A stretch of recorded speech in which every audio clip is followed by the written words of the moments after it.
Jaya Radha Madhava Punjabi Hari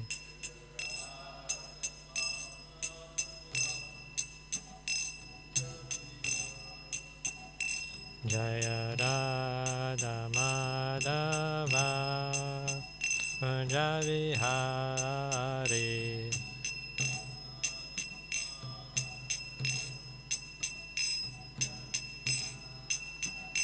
Jaya Gopi Jana Vallabha Girivardhari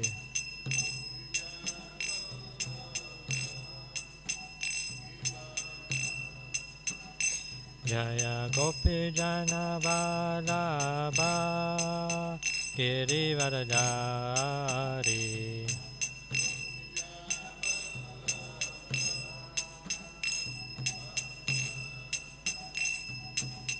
Yashodhana Dana Bhajana Ranjana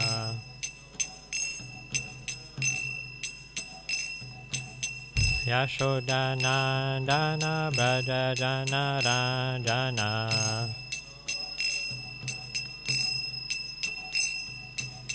Yamuna Tira Vanachari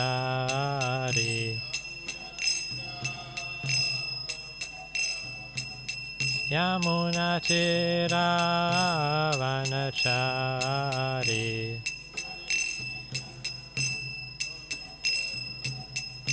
Jaya Radha Madhava Punjabi Hari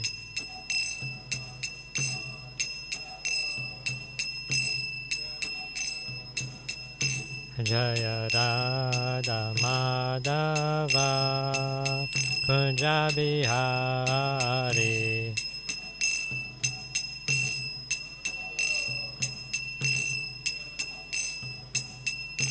Jaya Gopi Jana Vallabha Girivardhari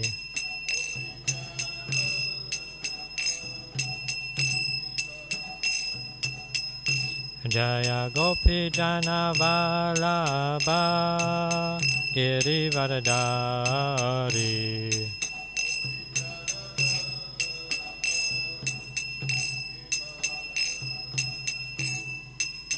Yashodhana Dana Bhajana Ranjana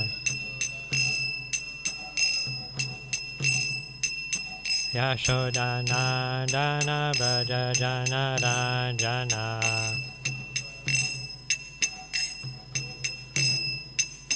Yamuna Tira Vanachari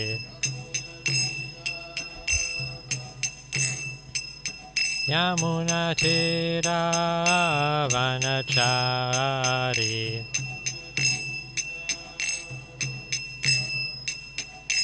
Jaya Radha Madhava Punjabi Hari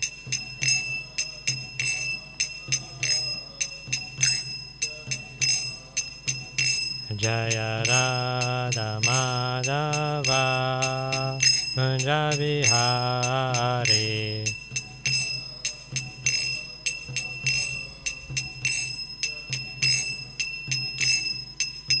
Hare Krishna Krishna Krishna Hare Hare Hare Rama Rama Rama Hare Hare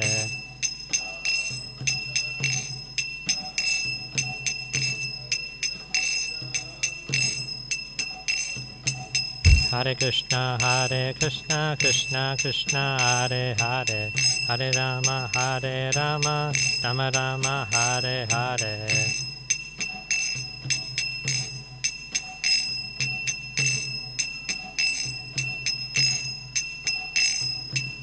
Hare Krishna Krishna Krishna Hare Hare Hare Rama Rama Rama Hare Hare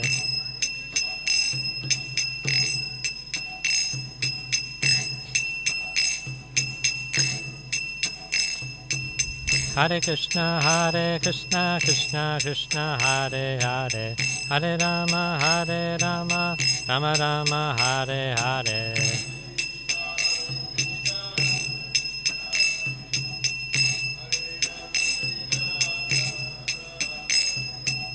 Hare Krishna, Krishna Krishna, Hare Hare.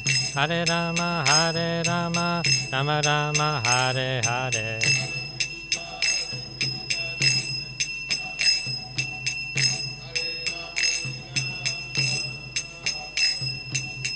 Hare Krishna, Krishna Krishna, Hare Hare. Hare Rama, Rama Rama, Hare Hare.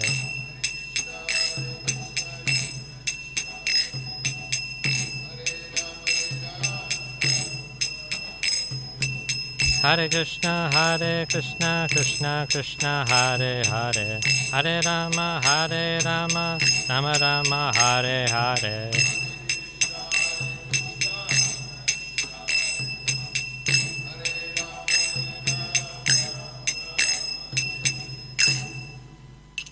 Shri Shri Radha Madhava ki, Shri Shri Radha Radhanath ki. Jayam Vishnupada Paramahamsa Parivrakacharya Statana Shata Shri Srimad A.C. Bhaktivedanta Swami Srila Prabhupada ki, BBT founder Srila Prabhupada ki, ISKCON Samstapakacharya Srila Prabhupada ki, Mantra Upasaka Srila Prabhupada ki, Senapati Bhakta Srila Prabhupada ki, Savior of the whole world Srila Prabhupada ki, Preeminent Shiksha Guru Srila Prabhupada ki, Jaya Om Vishnupada Paramahamsa Parivrakacharya Statara Shata Shri Srimad Bhakti Siddhanta Saraswati Goswami Maharaj Prabhupada ki, Namacharya Srila Haridas Thakur ki, Ananta Koti Vaishnava Vrinda ki, Premsa Kaho Shri Krishna Chaitanya Prabhu Nityananda Shri Advaita Gadadara Srivasari Gaura Bhakta Vrinda ki, Shri Shri Gopa Gopinath Shama Kund Radha Kund Giri Govardhan ki, Shri Vrindavan Dham ki, Shri Mayapur Dham ki, Shri Ganga Maya ki, Yamuna Maya ki, Tulsi Maharani ki, Bhakti Devi ki, Samaveta Bhakta Vrinda ki, Gaura Premananda. All glories to assembled devotees, all glories to assembled devotees, all glories to assembled devotees, all glories to Shri Guru and Shri Gauranga, all glories to Srila Prabhupada.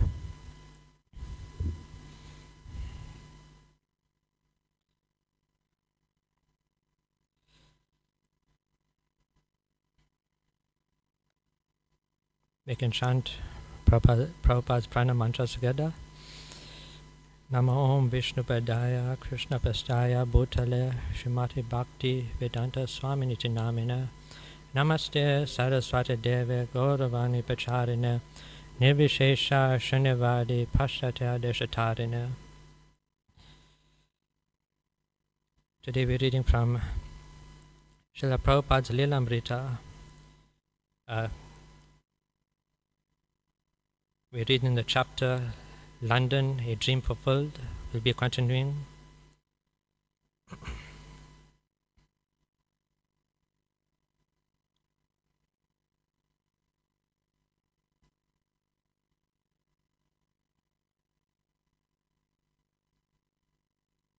We'll be continuing from page 68.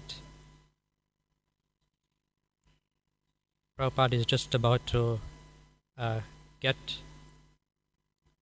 the Krishna book published.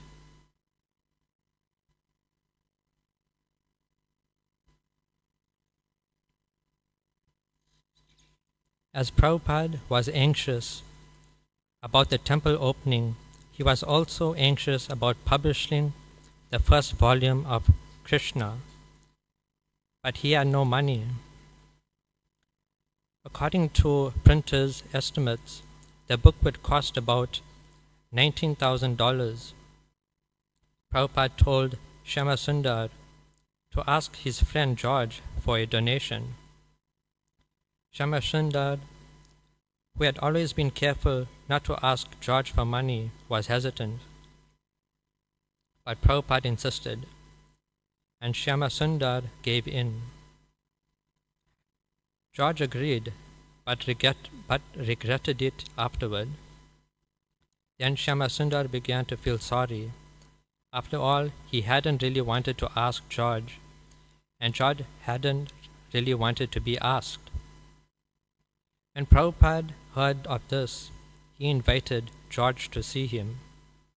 George told Prabhupada that every day people were asking him for his money.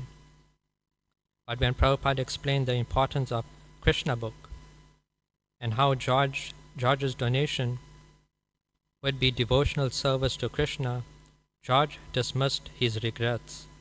He also agreed to write a foreword to the volume. George: I didn't really think I was qualified to write the foreword to Prabhupada's book, but one way of looking at it is because I am known, it would help. But from the other point of view, it could really hinder, because not everyone wants to listen or to believe what I say.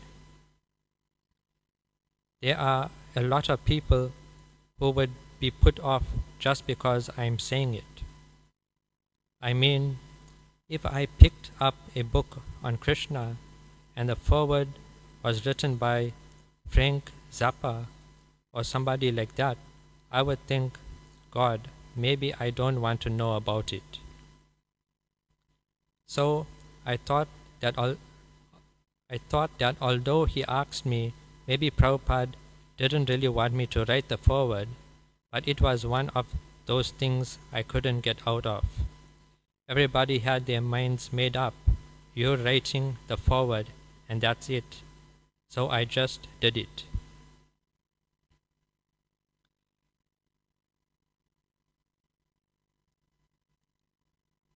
When Prabhupada asked to watch the moon landing, the devotees rented a television and placed it in Prabhupada's living room.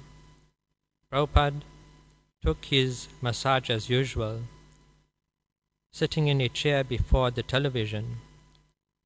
Purushottam announced, "Well, Prabhupada, it's about time, so I'll turn on the television, and soon we'll be getting some pictures from the astronauts out in space."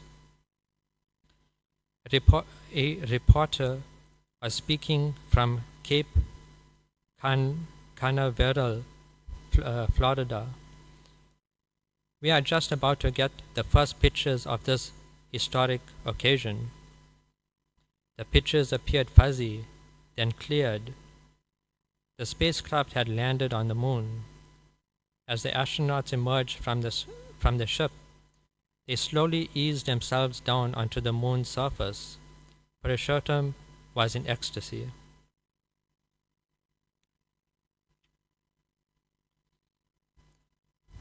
Dhananjaya: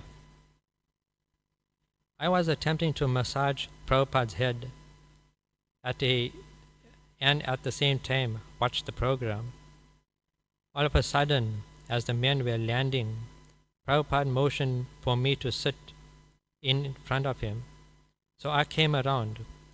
As soon as I sat down, Prabhupada started to massage my head. I was quite embarrassed. "You have forgotten how to massage properly?" he asked. "This is how you do it." He massaged my head for about 2 minutes. Then I stood behind Prabhupada and again began massaging his head. By this time, the astronauts were moving across the landscape. They had gotten out of their little American flag and were sticking it in the ground and were jumping up and down. Apparently, they were defying gravity, because every time they jumped up, they would float through the air and then gently land again. There was a lot of jubilation and sounds from them. "So Purushottam," Prabhupada asked, "they have come to the moon?" "Yes, Prabhupada," Purushottam said excitedly. "They've landed on the moon." Prabhupada smiled. Dhananjaya: Again, Prabhupada motioned me to the front. I moved around and sat down. I thought he wanted me to massage him from the front, but again he put his hands on my head and massaged. He said, "Can't you learn this simple thing, massaging my head?" I had been watching the television and not giving my full attention to my service. I tried again, but again Prabhupada said, "You still don't know how to do this," I said. "Well, Prabhupada, I'm trying my hardest." He laughed and said, "That is all right, continue." Prabhupada asked Purushottam, "So, what can you see?" "They're exploring the moon's surface," he said. "So, what is there?" "Well, it looks like they have landed inside a crater somewhere, and the ground is sandy with some rocks. Oh, look, they're showing some shadows from some of the rocks that are lying around." "That's all you can see? There are no people? There are no trees? There are no rivers? There are no buildings?" "No," Purushottam replied. "The moon is barren." "They have not landed on the moon," Prabhupada said emphatically. "This is not the moon." Later, when Malati brought in Prabhupada's lunch, he said, "What Malati has done, she has made this little kachori for Krishna, and that is far greater than what they have done." Even though Prabhupada's quarters were incomplete and temple renovation made Seven Birthday Place noisy and hectic, Prabhupada decided to move in. "I am not attached to a comfortable apartment," he said. "My attachment is to living in the association of devotees." He was moving to the temple at a time when the record sales were low and the devotees were having to purchase supplies piecemeal whenever they got money. Yet, with Prabhupada living with them and supervising their work, they were satisfied. Tamal Krishna arrived from Los Angeles, and in addition to supervising much of the construction, he began taking the devotees out daily to chant on the streets and sell Back to Godhead magazines. Yamuna was sewing curtains from morning until night. Ishana, Shamasundar, and others were working every possible hour on the renovation. And every day Prabhupada would walk through the building to see the progress. With only 1 week left until the opening, Shamasundar still labored on the temple ceiling. He had not even begun the altar. Again, the other devotees complained to Prabhupada that Shamasundar was too slow, but Prabhupada replied, "He wants to make it artistic. Let him do it." Shamasundar, this time on his own, asked George for a donation for the altar. George gave 2,000 pounds, and Shamasundar picked out a slab of golden sienna marble and 2 slabs of red marble. Although Prabhupada had a pair of 17 each carved wood deities of Radha and Krishna, he didn't plan to use them, and the size of the altar Shamasundar was building clearly required larger deities. One day, a Mr. Doyle phoned, representing a large London Hindu society. He had heard the devotees wanted Radha Krishna deities, and he had a pair he would donate. When Prabhupada heard the news, he sent Tamal Krishna, Mukunda, and Shamasundar to Mr. Doyle to Mr. Doyle's home to see the deities. Radha and Krishna were white marble and stood about 3 feet high. Never before had the devotee seen such large deities, and they offered obeisances. When they returned to the temple and told Prabhupada, he said, "Take me there at once."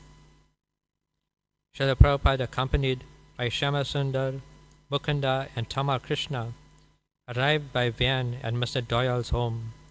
Prabhupada entered the living room and sat down.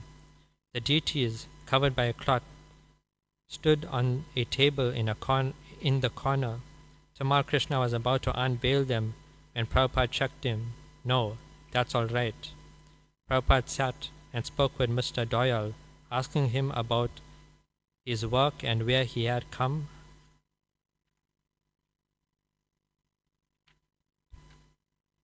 We had come from in India, and he met Mr. Doyle's family. Prabhupada and his host chatted while the devotees listened. "Swamiji," Mr. Doyle said at length, "I want to show you my deities."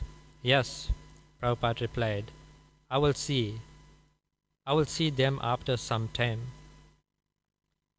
Prabhupada began to speak about his Krishna consciousness mission, and after a while Mr. Doyle again requested, "Please take a look at these deities."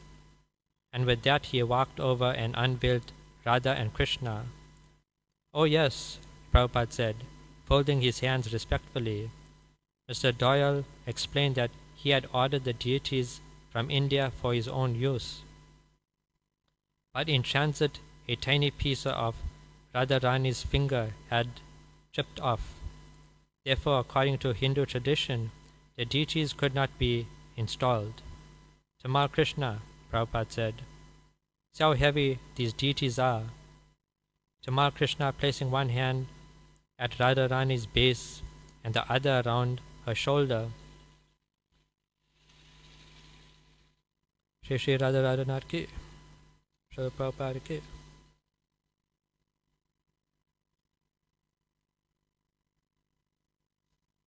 Tamal Krishna, placing one hand at Radharani's base and the other hand around her shoulder, lifted her. "Not so heavy," he said. "Shama Sundar," Prabhupada said, "see how heavy is Krishna." The deities were actually heavy for one man to carry, but the devotees understood Prabhupada's intention. "Not bad," Shama Sundar said, holding Krishna a few inches off the table. "Yes," Prabhupada said conclusively, "I think they're all right. Let us take them. We have our van." And suddenly Prabhupada was leaving, with his disciples following, carefully carrying Radha and Krishna. Prabhupada thanked Mr. Doyle. "But Swamiji," protested Mr. Doyle, who was not prepared for the sudden exit. "Please, we will arrange to bring them. Our society will bring them." But Prabhupada was already out the door, leading his men to the van. "Please wait," Mr. Doyle persisted. "We have to fix them first, then you can take them." "We have an expert man," Prabhupada said. "He can fix these things." Prabhupada was assuring Mr. Doyle and at the same time directing his disciples. He opened the door of the van, and Shama Sundar and Tamal Krishna slowly entered, cautiously setting Radha and Krishna within. Tamal Krishna knelt in the back to hold the deities secure, while Shama Sundar got into the driver's seat. "Now drive," Prabhupada said, and off they went, with Prabhupada smiling from the window to Mr. Doyle and his family, who stood together on the curb. Shama Sundar had driven out a few blocks when Prabhupada asked him to stop the van. Turning around in his seat, Prabhupada began offering prayers. "Govindam Adipurusham Tamaham Bhajami." He looked long at Krishna, who was white with a slight bluish cast, and at the exquisite white Radharani by his side. Krishna is so kind, he said. He has come like this. Then he had Shyamasundar continue driving slowly back to the temple. Carefully, Prabhupada supervised his disciples carrying the deities up to the second floor. The devotees were astounded and delighted to see Prabhupada in such an animated and intense state. Bringing Radha and Krishna into the temple, he had the deities placed in a curtained-off section of his own room, and then he sat at his desk. Prabhupada smiled. Krishna has played a great trick. In the Mahabharata also, he said, there are incidents where Krishna plays tricks. One such trick was Krishna's agreeing to be on the side of the general he saw first in the morning. The two opposing generals, Arjuna and Duryodhana, had both come to Krishna's tent early in the morning as Krishna slept. They had agreed that one of them would stand at Krishna's head and the other at Krishna's feet, and that they would wait until Krishna awoke. Duryodhana chose to stand by Krishna's head, while Arjuna chose his feet. Krishna awoke and saw Arjuna. That was one great trick that was played by Krishna, Prabhupada said. Similarly, this is a great trick. He told how Krishna had also tricked Mother Yashoda when she had tried to discipline Krishna. He had run away, and she had run after him, caught him, and tried to tie him with ropes, but every time she came with more rope. Prabhupada said, it was just a little too short. Krishna can play any kind of trick. Another such trick has been played. They had made so much effort to bring these deities here, thinking they will be of the Hindu center, but all the time Krishna wanted to come here. So this chip on the deity's hand is just Krishna's trick, and we have caught them. Prabhupada, Mukunda said, you kidnapped Krishna? Yes, Prabhupada said.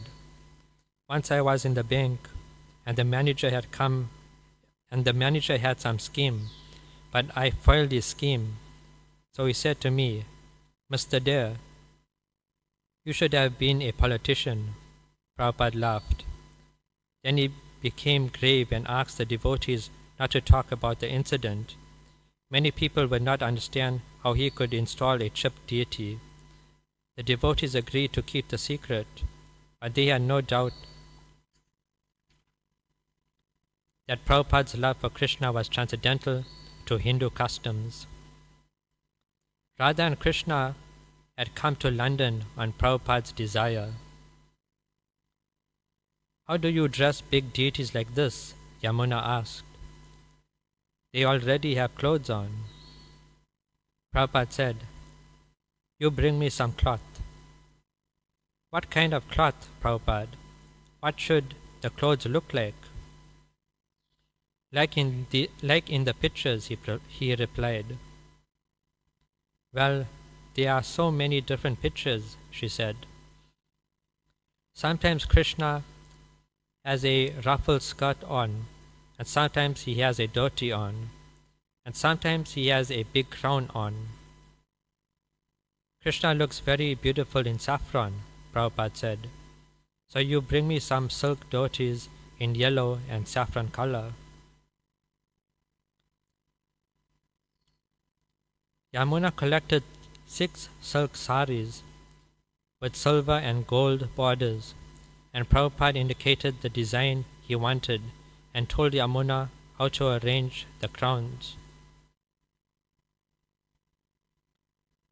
With only a few days remaining before the installation ceremony, Yamuna began working almost continuously at at her sewing machine. Several times a day, Prabhupada would come to see her progress. Shama Sundar had completed most of the altar, except for Lord Jagannath's altar and the canopy over Radha and Krishna's throne. Both the canopy and Lord Jagannath's altar would be supported by 4 heavy wooden columns more than 6 feet high. 2 rear columns would hold a marble slab for the Jagannath deities to stand on, and 2 front columns were now supporting Radha and Krishna's large velvet canopy. The columns were big and heavy. Shama Sundar called them elephant leg columns.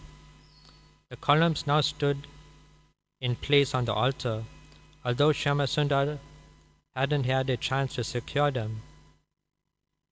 The day before the installation, Shama Sundar collapsed upstairs in exhaustion. On opening day, many guests, Indians especially, crowded the temple, responding to flyers and advertisements.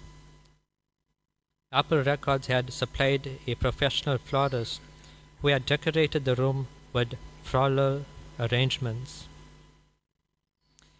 A BBC television crew was on hand to videotape the ceremony, while most of the devotees held kirtan.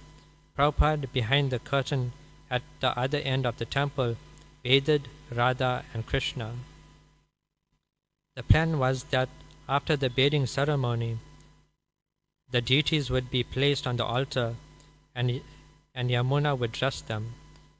Once they were dressed and enthroned, the curtain would open for all the guests to behold Sri Radha and Krishna. Prabhupada would lecture and then everyone would feast. But because of Shama Sundar's oversight, the installation almost became a disaster.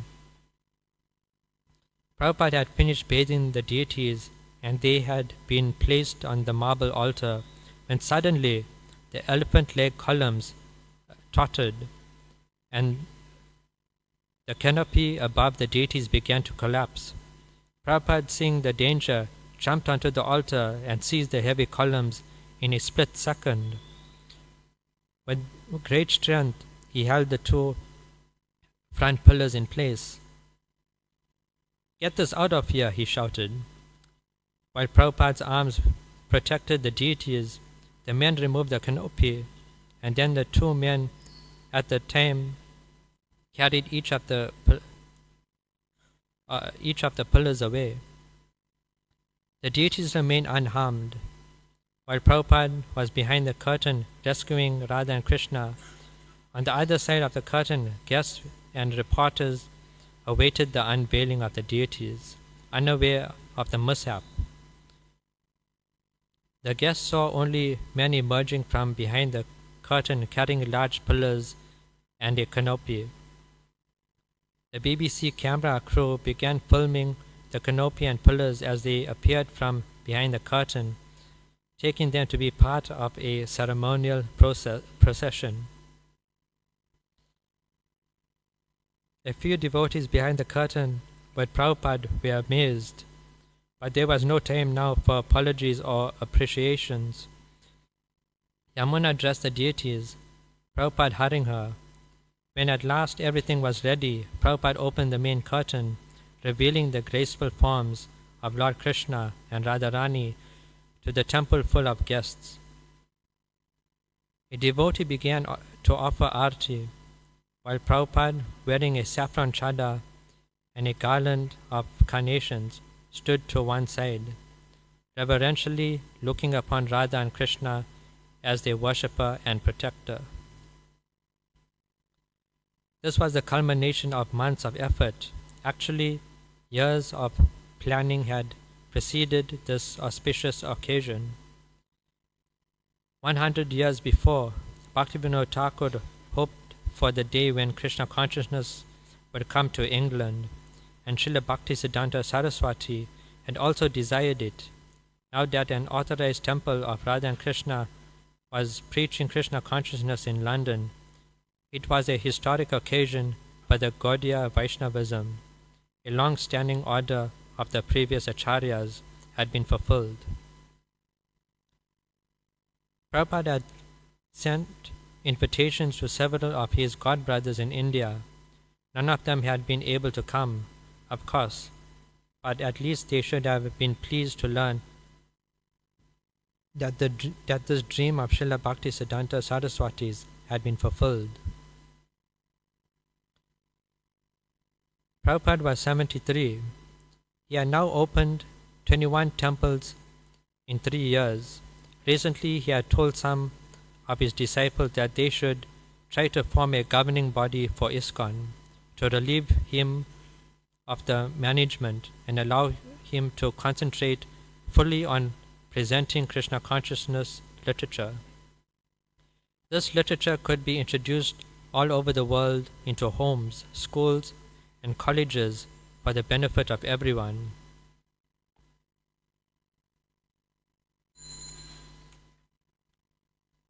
It would be in such literature that he would live on. How much time he had left in this world, he didn't know. He said, but he wanted to go on serving and trying to please his Guru Maharaj, life after life. Nevertheless, despite Prabhupada's desire to retire from active work and absorb himself in writing books, here he was installing deities in a new temple and protecting them from his disciples' carelessness. Had he not been present, the celebration would have been a disaster.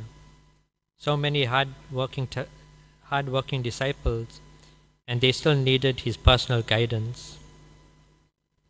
ISKCON was just beginning to grow. Prabhupada wanted to open not just 21 temples, but at least 108. His world traveling and book printing were just beginning, and like everything else, the number of disciples would increase.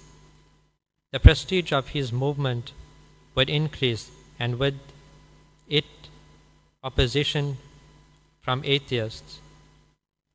Krishna consciousness was growing, and Prabhupada was in the forefront. All around, I see bright, he said. That is the glory of Krishna. He saw himself as a servant of his spiritual master. The bright future was in Krishna's hands. Prabhupada called Shyama Sundar. Although Prabhupada was angry at first because of the near disaster on the altar, he admitted that his disciples had done their best. The temple was beautiful. He told Shyama Sundar he liked it. He then asked that a sign be placed out front with gold letters on a blue background. Radha Krishna Temple. This temple was constructed with great labor and effort by Shyama Sundar Das Adhikari.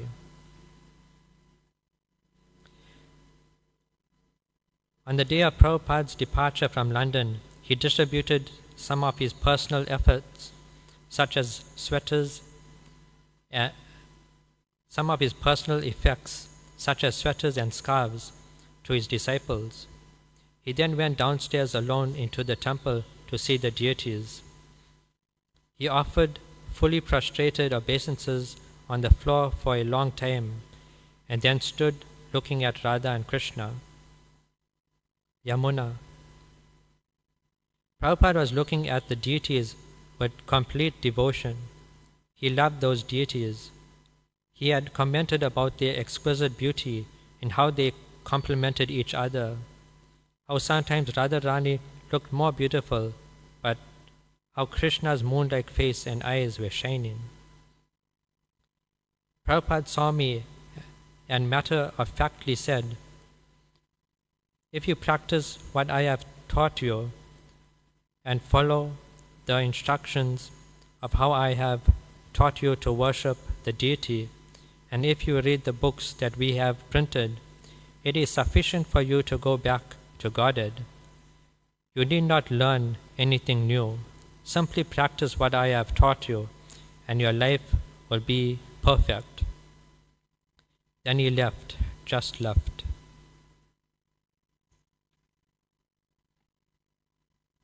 I'll stop over here. Hare Krishna.